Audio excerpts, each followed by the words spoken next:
Alright, okay. Brixton 400. Alright.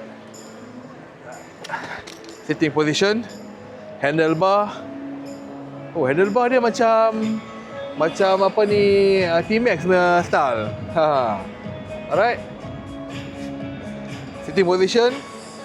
Telinga macam T-Max. Yang ni auto. TFT. Exhaust. Body okay. Dia CVT lagi. Ni CVT 400 CVT. 400 CVT. Dia boleh simpan barang di sini, kiri dan kanan boleh simpan barang. Right. Logo tak ada lagi. Ni semua ni unit-unit yang display ni future lah. Tapi future ni pun akan menjadi kenyataan lah. Bila dah ada display ni, patutnya akan menjadi kenyataan lah. Jadi kita tunggu dan lihat je. Okey, ini keadaan dia dalam ni. So tak ada apa yang ni, single cylinder. Exhaust satu je. Okey, Brixton. So kita tengok Brixton yang lain. Brixton yang lain. Yang ni pun nampak menarik, Brixton ni. Apa tengok, menarik tak? CC berapa ni? DK pun tak buat nak show sangat. Setting position menarik. Okey. Dah siap dah main dengan yang ni, crash bar ni. Dah pasang crash bar. Pakai liquid cool. Jadi tak perlu risau pasal engine overheat ke apa. Oh, dan ni adalah CVT. Running CVT dengan rantai.